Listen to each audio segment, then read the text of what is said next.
Roma Wines, R-O-M-A. Roma Wines present Suspense. Tonight, Roma Wines bring you Mr. Robert Mitchum in Death at Live Oak, a suspense play produced, edited, and directed for Roma Wines by William Spear. Suspense, radio's outstanding theater of thrills, is presented for your enjoyment by Roma Wines. That's R-O-M-A, Roma Wines. Those better-tasting California wines enjoyed by more Americans than any other wine. For friendly entertaining, for delightful dining. Yes, right now a glassful would be very pleasant, as Roma Wines bring you Robert Mitchum in a remarkable tale of Suspense. Do you know what death is? It's a simple surgical process whereby a man's name is cut off from his body. If a man's name is dead, the man is dead. Even though his breathing may be normal, his pulse beat regular and strong. My name is dead. So I've become a ghost, a very much alive ghost with hemoglobin in my bloodstream and thoughts in my brain. And yet, as a ghost, I am accused of a crime which I swear to you I did not commit.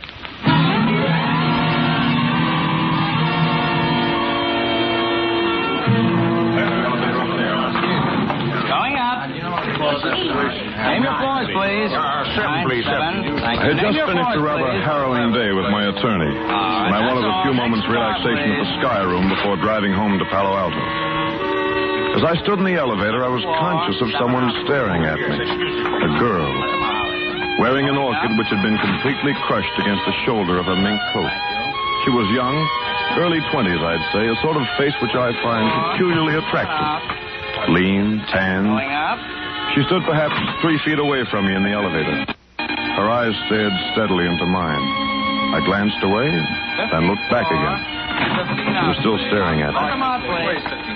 Then she stepped over close to me. Going up. What are you doing here? I beg your pardon? Why did you follow me? You know I didn't want to see you. I think you've mistaken me for someone else. 21st floor.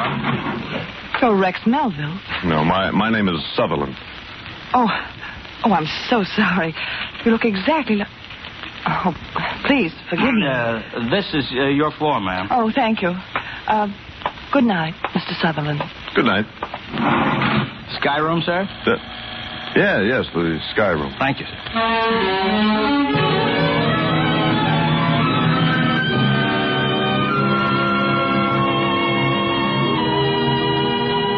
I'm a flyer, and I like to look down on the lights of cities from high places. Usually it makes me feel important and warm inside, but not on this night. I found myself looking down, computing how many miles an hour a human body would be falling by the time it hit the sidewalk. Then I noticed, leaning over the parapet a few feet away from me, the girl from the elevator. Good evening. Good evening. It looks as if I am following it. It doesn't seem possible. Not the resemblance? Yes, it's almost perfect. You're a little taller, I think. No, my chin comes just below his shoulder, too. You're exactly the same height as Rex. And who is Rex? A friend. You told me your name on the elevator. I'd forgotten it. David Sutherland. I'm Diana Blake. Miss Blake? Yes. Oh, would you care for something to eat, Miss Blake? Yes, I would.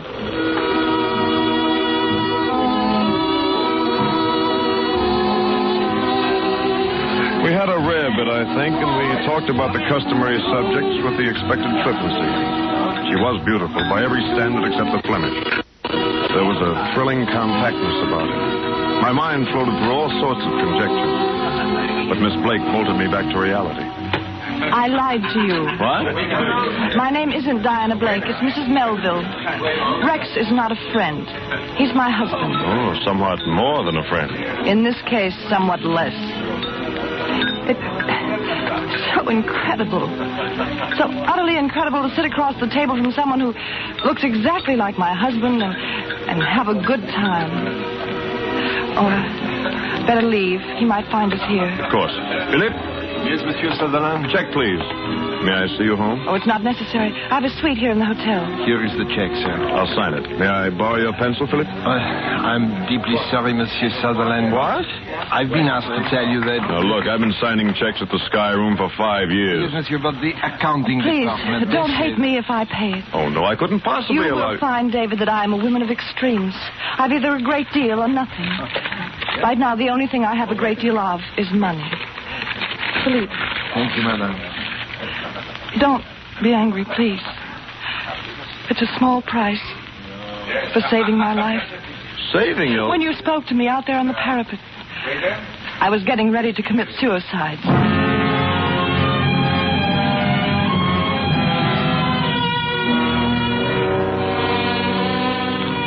I saw her to the door of her hotel suite, kissed her, mentally, and bade her a formal good night. It's been pleasant meeting you, Mrs. Melville, etc. But inside, I knew what had happened to me. And by 4 in the morning, I knew I'd have to do something about it.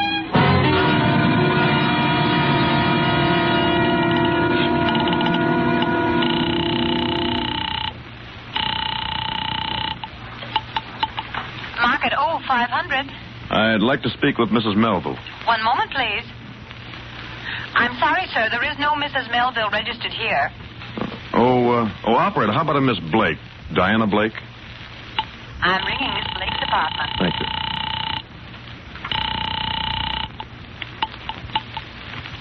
Hello? Forgive me for calling this late. David Sutherland. I wasn't asleep. I thought you'd call. I've got to see you. I know. As soon as possible. Let me see, it's 4:15. I'll meet you in the hotel lobby at, better make it an hour from now. Oh, no, not the lobby. There's a little coffee shop, Radnick's, around the corner on Post Street. I'll be there. 5:15.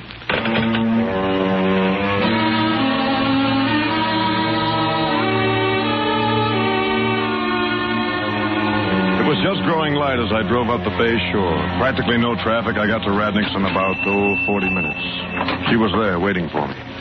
We ordered coffee.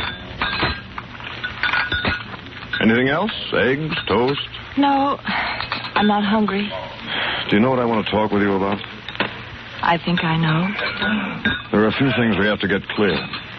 Are you married? Yes. The hotel has you registered as Miss Blake.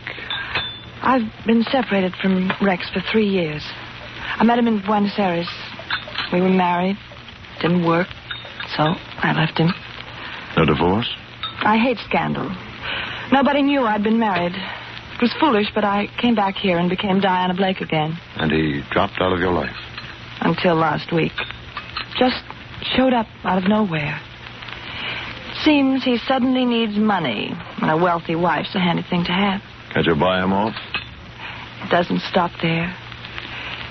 He wants to live with me.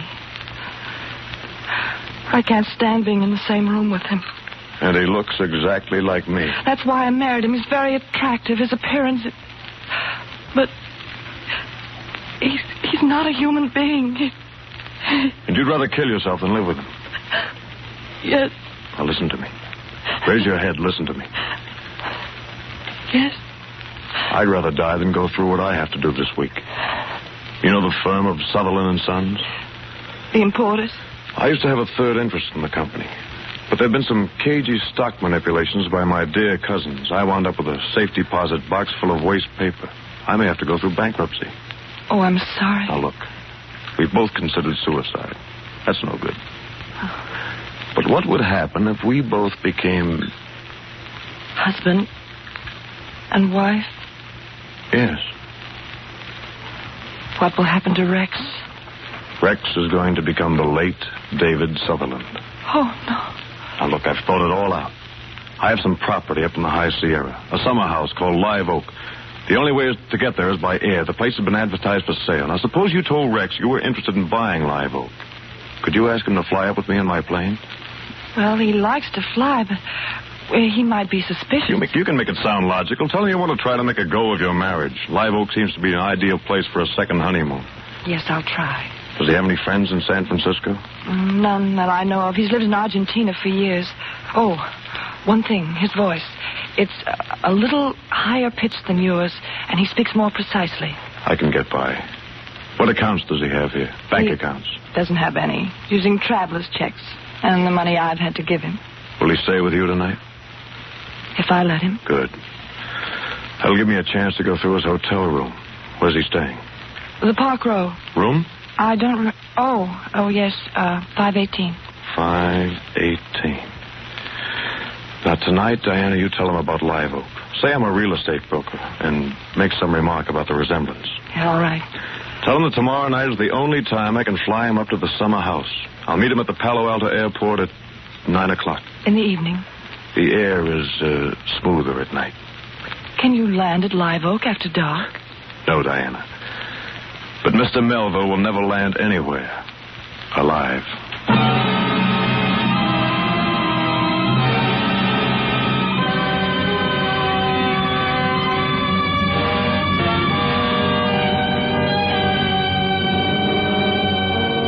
Suspense, Roma Wines are bringing you Robert Mitchum in Death at Live Oak. Roma Wines' presentation tonight in radio's outstanding theater of thrills, Suspense.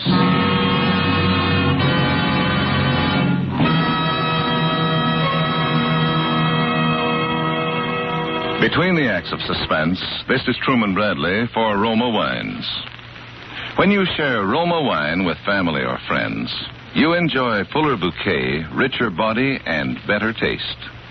Yes, Roma wine gives you more enjoyment for your money, an extra dividend of taste pleasure in every sip.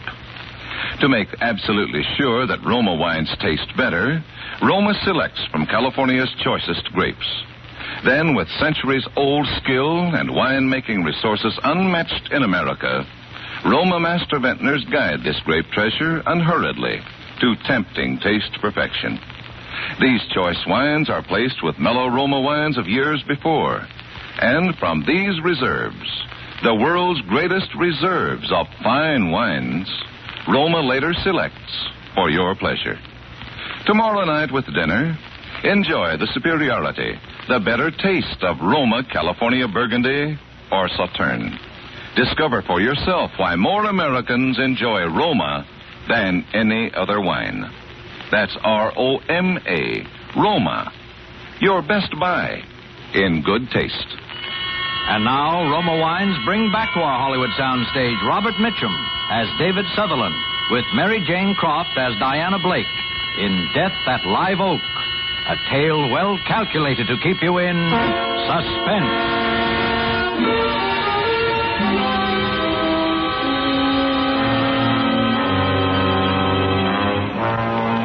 I left Diana and went directly out to the airport. I loosened the screws around the cowling of the instrument panel of my airplane. Then I took my parachute home and soaked it thoroughly in a wash tub full of black dye. Shrouds and the silk came out dull black, just right. As it began to grow dark, I felt a tremendous desire to be with Diana, at least to talk with her.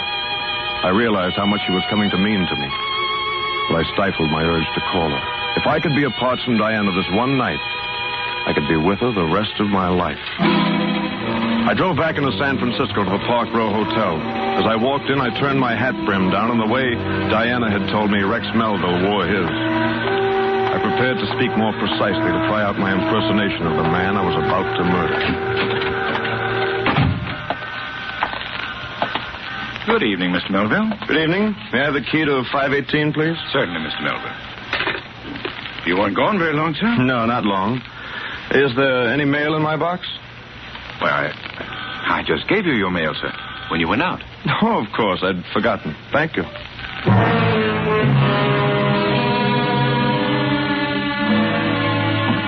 I went on up and unlocked the door to Rex Melville's room.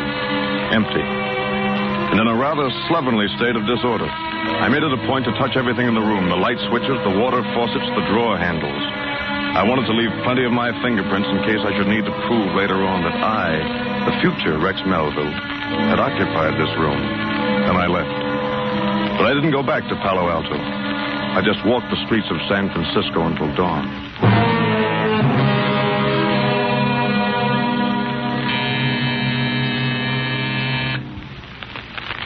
Who is it? David. Just a moment. Oh, Diana. Oh, David. I thought the morning would never come. Rex just left a few seconds ago. I know. I've been watching for him outside. He didn't see you? No. How is it? About tonight? Well, all set. It wasn't easy, but I convinced him. He'll meet you at the Palo Alto airport at 9. Perfect. I took his billfold out of his coat pocket. Here. His signature's on the traveler's check. Good. This is just what I needed. Oh, David.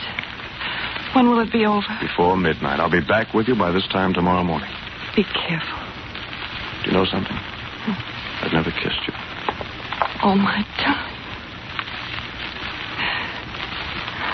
Forgive me. I didn't blot my lipstick. Who could that be? Rex. Hide the billfold. Yes? Who is it? Let me in, will you? I forgot something. Just a moment. I left my wallet.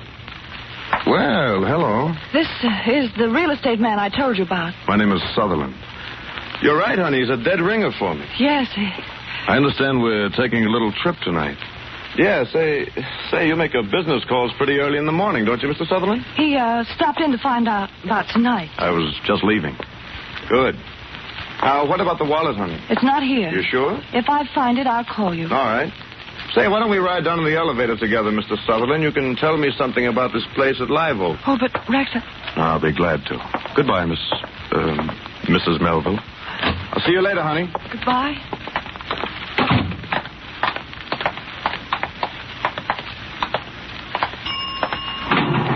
Down, Go right ahead, Mr. Sutherland. No, after you. all the way down? Yes, the lobby, please. Hey, I hope you're a good pilot, Sutherland. I've been flying 10 years. What kind of plane do you have? Metal monoplane, a high wing. It seats 2 people side by side. Say! What's the matter? Hey, you fellas twins? No. I thought for a minute I was seeing double. Have to go see an eye doctor or something. No, we're not twins. You sure do look alike, though. Glad I don't have to see an eye doctor. Oh, here's the main floor. Watch your step, please.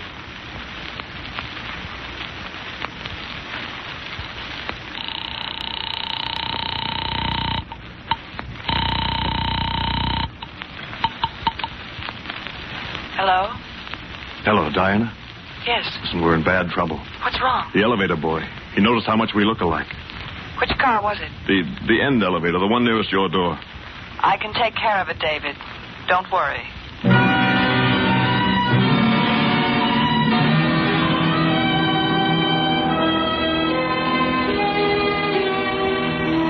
It was a ghastly day of waiting. I wired the Ambassador Hotel in Los Angeles to reserve a room in the name of David Sutherland. I remarked casually to one of my neighbors that I was flying down to Los Angeles in the evening. Promptly at 9 o'clock, I drove to the airfield. It was dark and deserted. I dumped my black parachute in the pilot's seat and waited. 9:15, no Melville. 9:30, still no sign of him. About 20 minutes in, I saw some headlights turn down the dirt road that leads to the hangar line.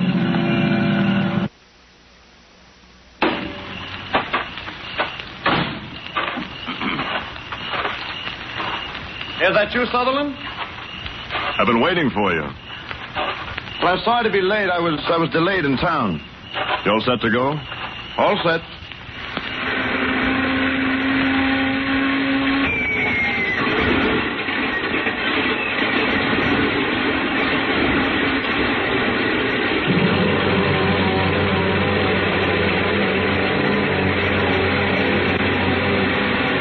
No one saw him get into the plane.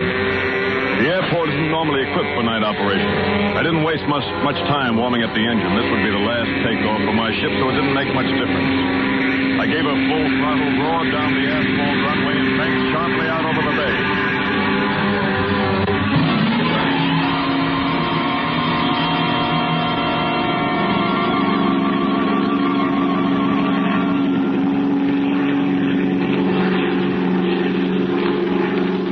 Sort of pretty up here. Yes, very. How long will it take us to get to Live Oak? Not long.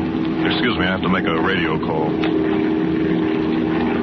NC 35013 calling San Francisco Radio.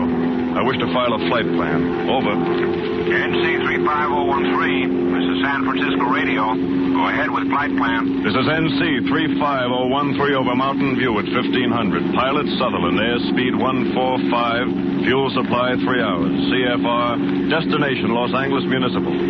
Los Angeles. Shut up. ETA in Los Angeles 2345, over. Roger, 013. We'll file. San Francisco Radio out. But why are we going all the way to Los Angeles? You're taking a longer trip than that, Mr. Melville.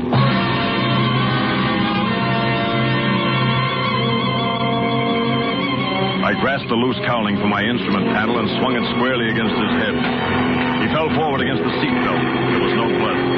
The bruise on his face was exactly where the cowling might strike him if an accident threw him forward against it. Quickly, I screwed the cowling back in place, and then I set about exchanging clothes with my unconscious passenger. It was difficult in the cramped cabin, and I had to watch my flight controls. I propped Melville into the pilot's seat and buckled his safety belt. Then I strapped on my own parachute and trimmed the ship nose down. As it started to pick up speed in a steep dive, I shoved open the cabin door and leaped.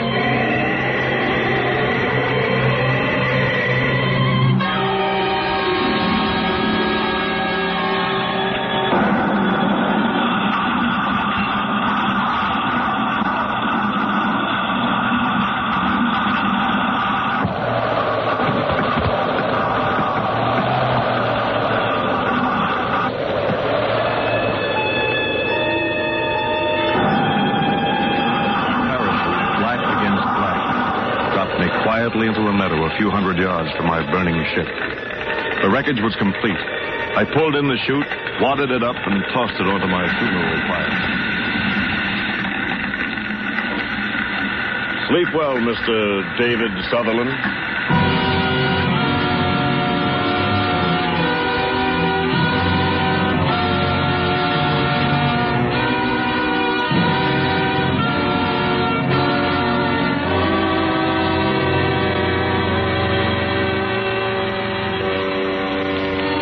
My plane had rammed the wild wilderness on the lowest slope of Mount Hamilton. I struck out on foot for the road which I knew from my maps, ran down the mountain from Lick Observatory to San Jose. As I walked along in the moonless night, I felt free. For the first time in many months, no more debts, no more threats of bankruptcy, no more scavenging attorneys. From San Jose, I took the bus back to Palo Alto, keeping as inconspicuous as possible. At the airport, I got into Rex Melville's car. No, it was my car. I was Rex Melville now. It was just getting light as I drove up Bayshore Boulevard. I went into a pay phone booth to call her and tell her everything was all right.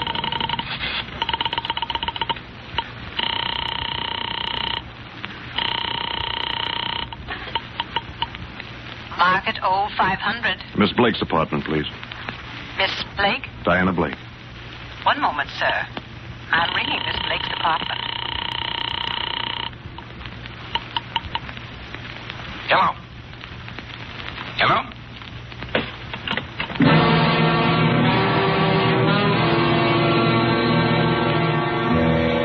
Why should a man's voice answer in Diana's room? I went straight to the Park Row. The same clerk was on duty who had called me Mr. Melville the night before.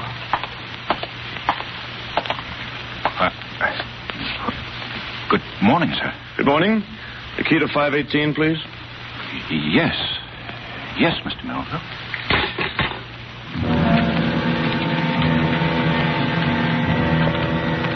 Why should he stare at me that way?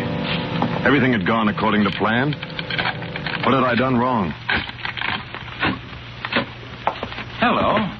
I must have the wrong room. No. This is the right room, 518. Come in. I've been waiting for you, although we really didn't expect you to come back here. What do you want to see me about? Well, there's a little matter of murder. You must have the wrong person. My name is Melville. Rex Melville. Yes. Mm-hmm. This your billfold? Yes, that's mine. There's my name on it, Rex Melville. Well, you ought to be more careful where you leave it. Why, where did you find this wallet? Now we want to get a few things straight. Harry, find the elevator boy and have him come in. Right. Now, about this Miss Blake. What was your relationship with her? A girlfriend? No, she was my wife. Oh? We were married in Argentina 3 years ago. Well, Mr. Melville, if this woman was your wife, why did she use the name of Miss Blake? We'd been separated. Oh, I see. Did you want to see me, sir? Yes. I want you to take a good look at this gentleman and tell me if he's ever ridden on your elevator. I took him down last night from the 21st floor. He was in an awful hurry and sort of nervous. It was just before 9 o'clock. I remember because I go off duty at 9. No. It was someone else. I was in Palo Alto at 9 last night. What is this, anyway? Look at him very carefully, son. You're sure this is the man you took down from the 21st floor? He's even wearing the same suit. I demand to know it right. Don't you remember, Melville? Last night, sometime between 8:15 and 5 minutes of 9, you murdered Diana Blake.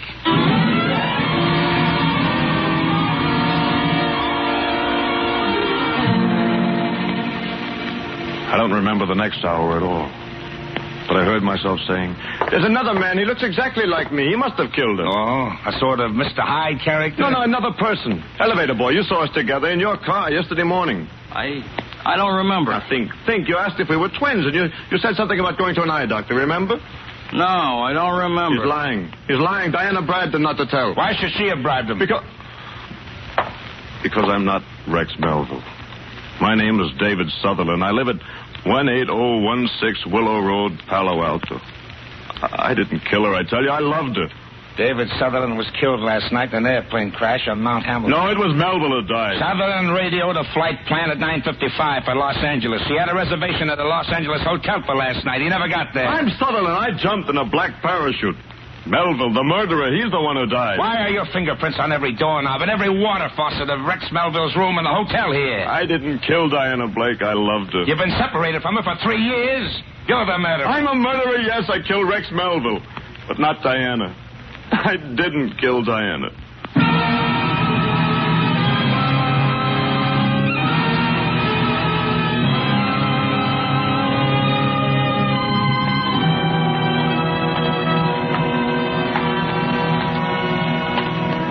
So, there it is. Now you know what can happen when a man's name is severed from his body.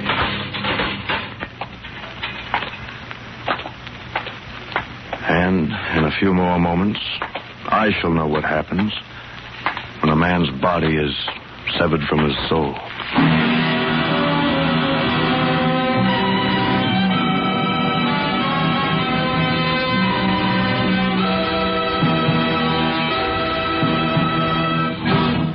Suspense. Presented by Roma Wines, R-O-M-A. Roma, America's favorite wines. Before we hear again from Robert Mitchum, star of tonight's suspense play, this is Truman Bradley, inviting you to enjoy the important difference, the extra dividend of pleasure you find in all Roma wines. In fuller bouquet, richer body, and better taste. Yes, Roma wines taste better because Roma, and only Roma, selects for better taste from the world's greatest wine reserves. That's why more Americans enjoy Roma than any other wine. Enjoy the better taste of Roma California Burgundy with your dinner tomorrow. Insist on Roma wines. R-O-M-A. Roma. A premium wine in everything but price. And now, Robert Mitchum. Ladies and gentlemen, it's been a great pleasure appearing for you on Suspense. I hope you enjoyed it as much as I did. I know you'll like next week's Suspense show when Roma Wines brings you Virginia Bruce in a very unusual play about a lonely woman who unknowingly invites murder into her home. I'll see you soon. Thank you. Good night. Robert Mitchum will soon be seen in RKO's Crossfire with Robert Young and Bob Ryan. Tonight's suspense story was written by Robert E. Lee and E. Jack Newman. Next Thursday, same time, you will hear Miss Virginia Bruce as star of Suspense. Produced and directed by William Spear for the Roma Wine Company of Fresno, California.